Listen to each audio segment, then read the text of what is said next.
3 months ago, in October of 2024, the Linux Foundation banned a large number of Russian programmers from being maintainers on significant portions of the Linux kernel. These were programmers that had been working on those particular parts of the kernel, device drivers, subsystems, etc., for years, many, many years. And this left the Linux kernel in a state where there are currently significant portions that do not have active maintainers. It was a pretty significant issue. And this all really stemmed from sanctions imposed by President Biden's Executive Order 14071 against Russia. Now, this appeared to be at least that. We didn't really have confirmation, no public statement from the Linux Foundation about what this was. I heard from some back channels that confirmed to me privately that this really was the reasoning.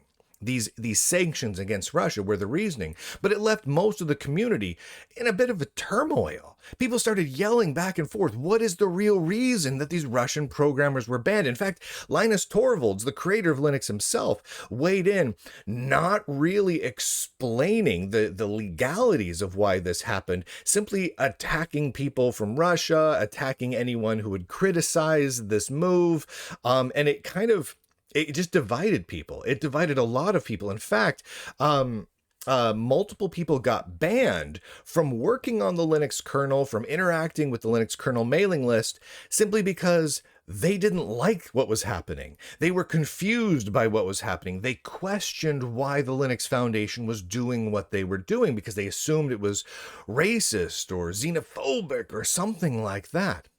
Well, the reality is it really was about sanctions. It simply took the Linux Foundation almost 3 months to explain that to everybody. And they still haven't fully explained it, but they more or less have. They simply published a blog post entitled Navigating Global Regulations and Open Source. And this came out about a day and a half ago on January 29th. And it's a long article, and I'm going to be honest with you, it's a great article. It is detailed, it is lengthy, it makes your eyes glaze over a little bit when you read it, but it goes in depth on the difficulties of being an open source organization, either located in the United States or with contributors from the United States, and interacting with and working with companies and countries on US sanctions lists, right? And how to handle that. It's actually quite an important read for anyone who contributes to or runs open source projects. I highly recommend reading it. If the Linux Foundation had made this statement 3 months ago, it would have been an incredibly valuable resource for so many organizations. It's simply 3 months too late. I've read through it all. I'm going to read a few snippets to you. Again, this is incredibly lengthy. You can find it at linuxfoundation.org on their blog.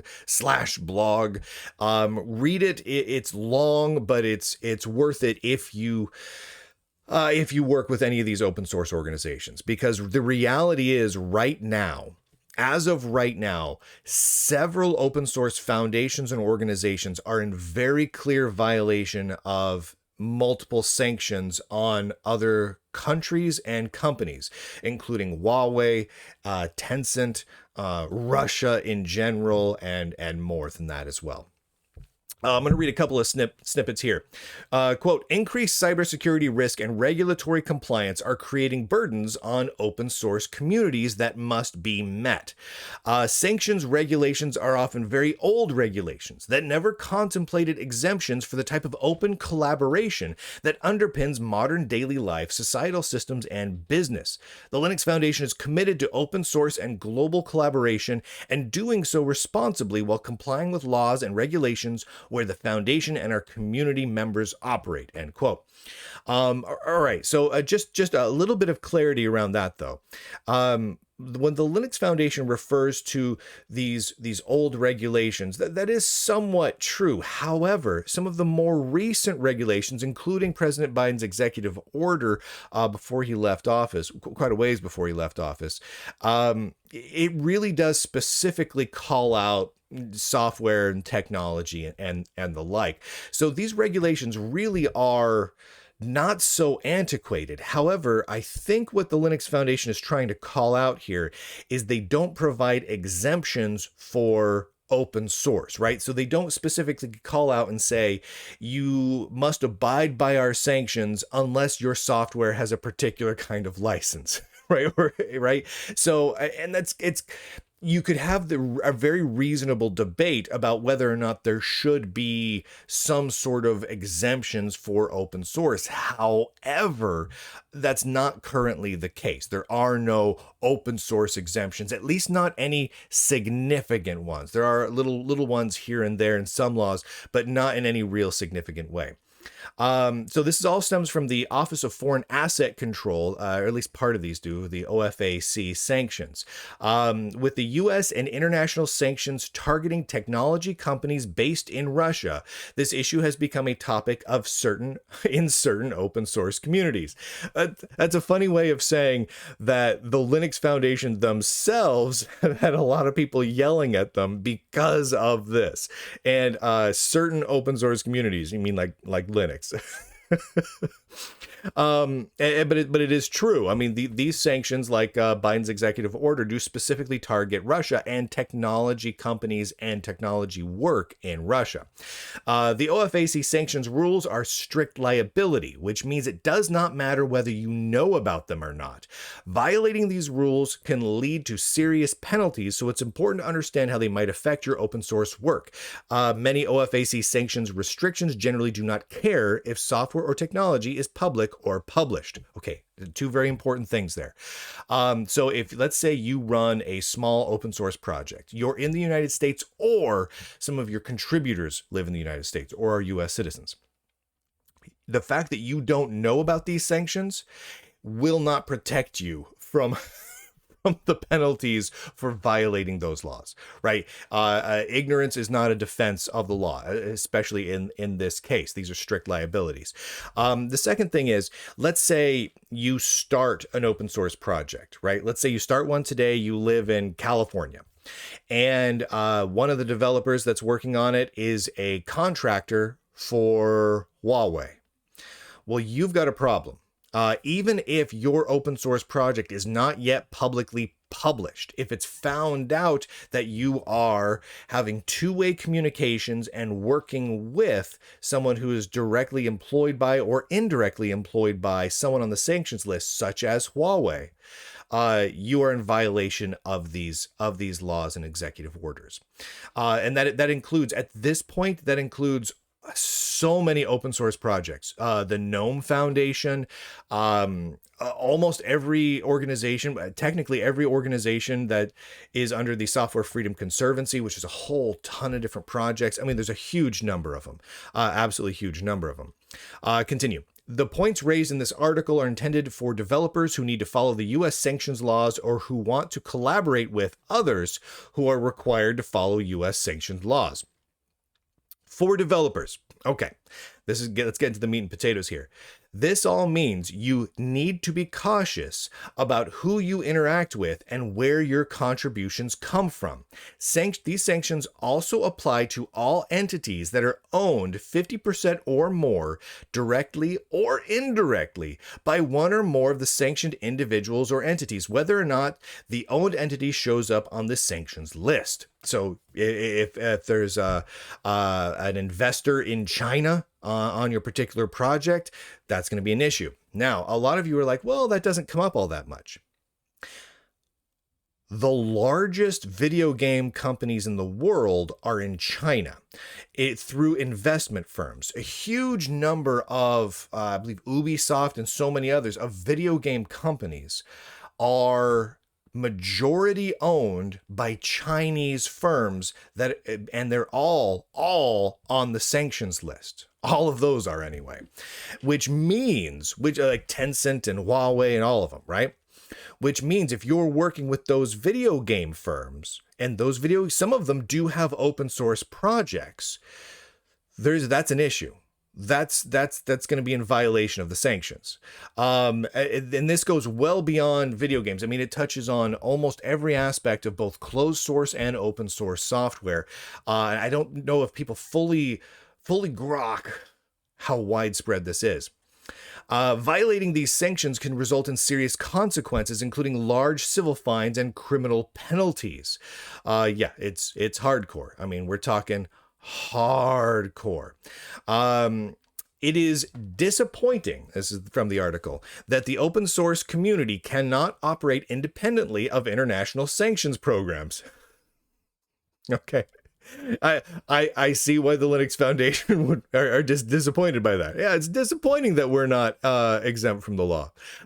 Again, I'm not passing judgment on the laws, on these sanctions, or really even on the Linux Foundation here, other than the fact that they replied to all of this 3 months too later than they should have. But of course, I mean, people don't want to have to follow the law, right? Man, it's disappointing that we have to pay taxes. Man, it's disappointing that we have to obey the speed limit when we have a really nice car. Anyway, I continue. But these sanctions are the law of each country and are not optional. Many developers work on open source projects in their spare time or for fun. Dealing with US and international sanctions was unlikely on the list of things that most, or very likely any, open source developers thought they were signing up for. That's really true, man.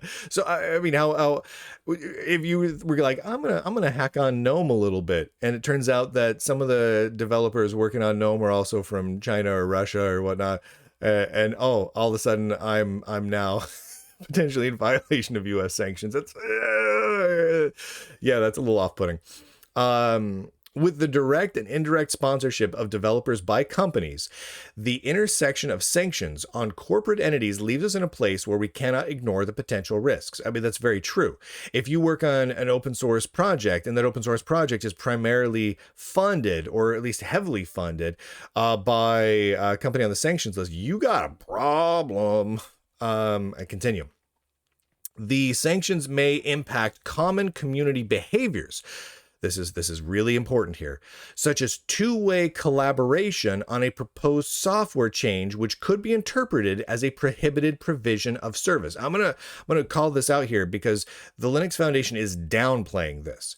If you have two-way collaboration on a proposed software change, and one of the individuals involved in that two-way collaboration is on the sanctions list, like either works for a company on the sanctions list, is a citizen of Russia, etc., that is absolutely in violation of the sanctions. That is absolutely the number of possible ways to get out of this being in violation of sanctions is minuscule. Like it is you're up a creek on that one. For developers to provide services to a developer who is employed directly or indirectly by by someone on the sanctions list, or an entity directly or indirectly owned by 50% or more by someone on the sanctions list would be an issue, right? It's very, very straightforward. It's extreme seeming, but it's not difficult to understand. All right, I'm going to scroll past a whole bunch of stuff on this here because, again, it's a very lengthy article. Okay, so let's talk about information exemptions. Okay, so however, this would only apply to existing code sent by an SDN, and it would not apply if you requested a developer working for an SDN. Okay, I need to back up a little bit here. So there are exemptions. There are exemptions to these sanctioned things. And one of those exemptions is something called information materials. Now, information materials could be construed to be source code. Okay, now follow me on this one. So the source code's existence could be exempted material. Okay, now this is where the however comes into play.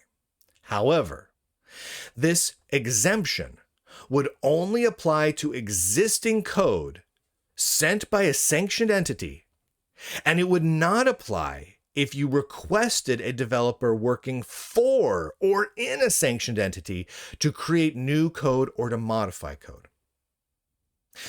They give an example here. So, simple example. If the sanctioned entity identified a memory bug and submitted an unsolicited patch to fix the issue, the developers receiving that patch in the United States should be able to evaluate the patch based purely on the code itself, the technical merit, modify it if they want to, and apply the patch to their repository. right? That should be okay as far as the sanctions go, right? The person over, let's say in Russia, the developer in Moscow who submitted the patch, they would be able to see that the patch was being applied. But they should not be engaged in two-way communication discussing the patch, the technical merits, or ways to improve the patch. Any discussion regarding the patch in any way, any discussion around a bug being submitted, discussing how to fix a bug, how to modify the patch, or even just providing a simple a bit of a make file in response to a request. That would constitute two-way communication and would be in violation of the sanctions, right? So you cannot work together. You cannot, right? If code magically appears, poof, out of nowhere, you can grab it and use it. You're like, oh, this code may have come from Russia, I can use it in the United States. I 9 out of 10 times. Like there are issues where you may be in violation of sanctions still, but oftentimes you'll be able to use the code. The moment you start interacting with in any way the developers who wrote the code, you're in violations, buddy. That's all there is to it. In fact, this is such a critical point. The Linux Foundation calls this out and says specifically in a bolded section, avoid two-way engagement. Basically, don't talk. No talkie, right? Actively engaging them to better understand their issue, diagnose the problem, or help improve a patch or modify code would likely cross the line. And this includes users. So let's say you have a user of your project, right? Let's say you make a Linux distribution, and the user of your Linux distribution in St. Petersburg, Russia, submits a bug report. You cannot respond to it in any way. You can't close that bug report. So they submit a bug report and you click close or won't fix or flag it as fixed. You've now engaged in two-way communication and you are in sanctions violations. That is not an exaggeration. That is a very, very real thing. And people need to really understand this here, because almost every major open source project is in violation of sanctions currently, and that could be a very potential legal issue. The Linux Foundation, as much as I love criticizing the Linux Foundation, I have so many qualms with the Linux Foundation. They do weird things with their money. I don't like where they put their focus. What they're talking about here is legally and technically correct. They are accurate. This blog post here, in fact, in my view, kind of downplays some of the potential liabilities here quite significantly. But they're correct. Everything here is right. You have to avoid two-way communications with entities on those sanctioned lists. If the changes directly benefit a restricted party's product or service, it could be a problem. Now think about this here, right? Let's say you are GNOME. You're the GNOME desktop environment. You're the GNOME Foundation. You're in the United States. And you receive a patch from Huawei or Tencent over in China. And you have not talked to them at all. You have not requested the patch. You have had no two-way communications. You're doing your part. But you receive this patch. It's a good patch. It fixes a memory leak, right? But it directly would benefit, it have a direct, real, tangible, measurable, financial, let's say, benefit to Tencent or Huawei if you were to apply that patch. More likely than not, if you apply that patch, you're going to be in violation of the sanctions. It's just how it is. That's just how the laws are written as it currently stands. So accepting the code, all things being equal, right, is probably fine. Unless the person submitting the code on the sanctions list benefits from it, which they probably will. So the best, safest bet is to not take unsolicited patch changes from anyone unless you know who they are, which means no anonymous contributors. Which means you cannot realistically, if you are in the United States or working with US-based developers, you cannot be taking code contributions or working with developers unless you know who they actually are. No pseudonyms behind a cartoon avatar of a cat. No, you need to know who they are, where they live, and who they work for in order to be legally safe in this regard. That may sound like an exaggeration. That may make your blood boil, but that is the law as it currently stands, and people really need to understand this. Continuing on a little bit here. Avoid indirect contributions. This is kind of a little bit of what we're talking about here. Developers should understand other contributors' affiliations and raise any concerns with their community and legal counsel. It's just what we were talking about here. And the Linux Foundation agrees with me on this one. From a legal perspective, with dealing with these sorts of sanctions, you need to understand who exactly is sending you the source code. And that also means you need to understand who is submitting bug reports.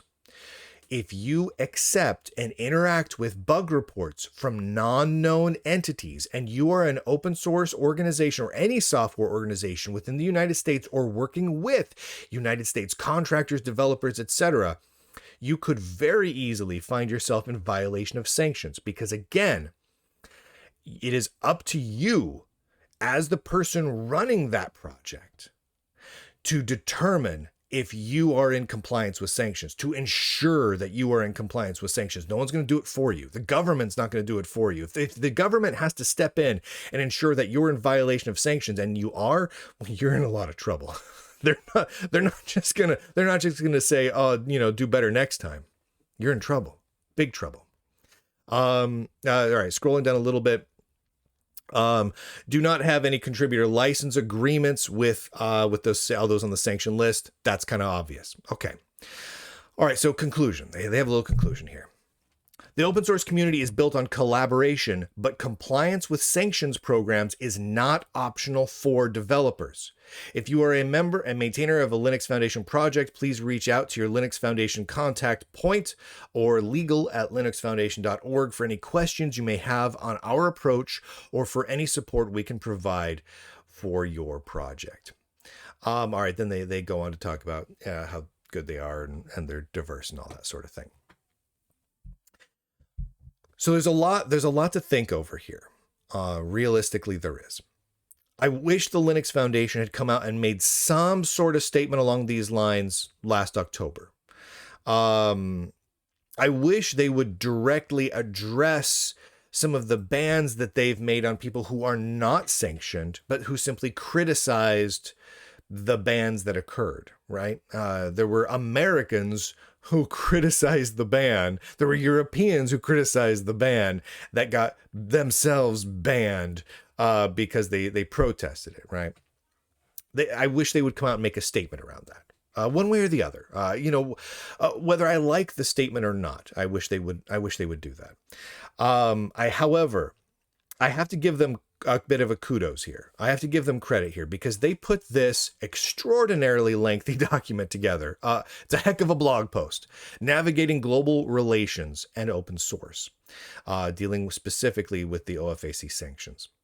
And I hope that a large number of other open source projects, foundations, organizations, and companies really read through this and think about this really hard, because the impact that this could have is fairly significant. I mean, there is no doubt in my mind, just doing a quick mental rundown, a checklist of some of the major open source projects out there. Most, if not all of them, are in violation of these sanctions. The GNOME Foundation is definitely in violation of the sanctions. Many others. And it may almost be worthwhile for me to sit down and come up with a list of which ones are in violation and how. Not because I want to point to people and get them in trouble, but because they really need to understand what the legal reality of the world is right now. Now, a lot of this could change.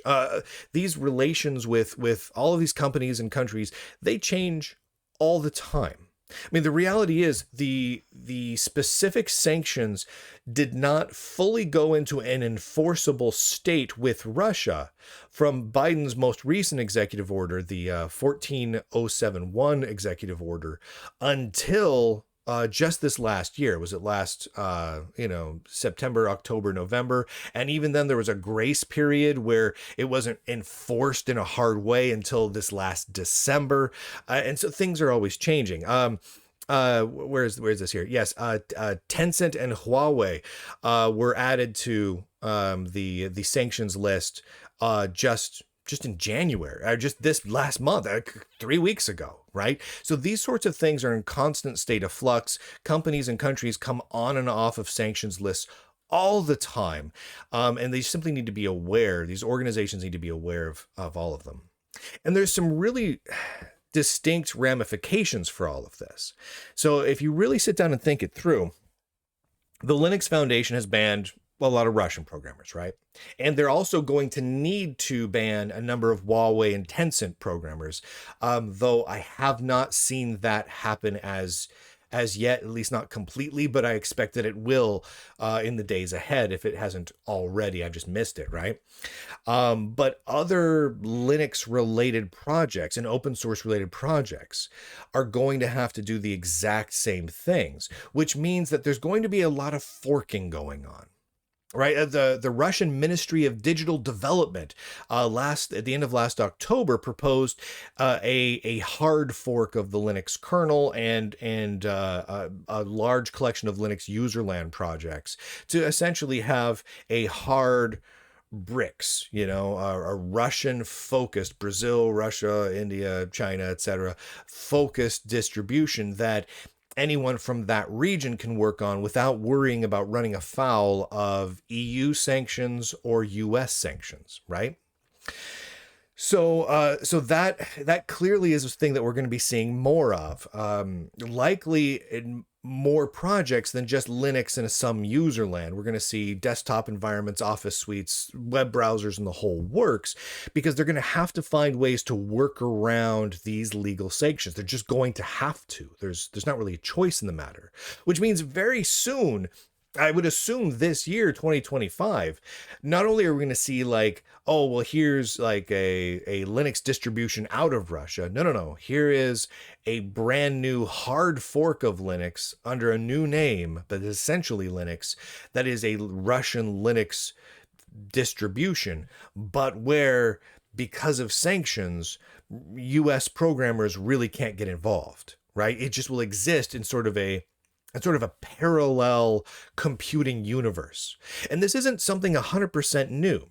When you look through the history of computing, especially like back in like the 1980s, there was a very peculiar world where we had, say in Russia or China or various other parts of the world, we had separate computing developments occurring, just that were completely separate. Designs were fundamentally different. I mean, this sort of thing happened in the very early days of computing as well, where we had Konrad Zuse working inside of Nazi Germany on some of the earliest programmable computers at the same time as engineers were doing it in both England and in the United States. We had completely different groups going on building something that was in many ways described similarly, programmable computers, but using fundamentally different designs and technology, and in some cases completely not knowing about the existence of each other, right? Because the American developers and engineers certainly weren't working with Konrad Zuse under the Nazi Party, right? They didn't have any access to that. In some cases, they didn't even know they were working on it. And so we're really running up against something where we could be seeing something similar here with Russia and China and the like, and because of sanctions, really having parallel computing ecosystems in development at the exact same time. And that's somewhat fascinating to see. It's both exciting in that what's going to happen, how's it going to work out, is what's the results going to be? How are they really going to diverge over time? Are they going to somehow stay kind of close to each other? Are they going to mimic each other? Are they going to kind of snipe code from each other? How's that going to work? Or are they going to really branch off and go someplace new? I don't know.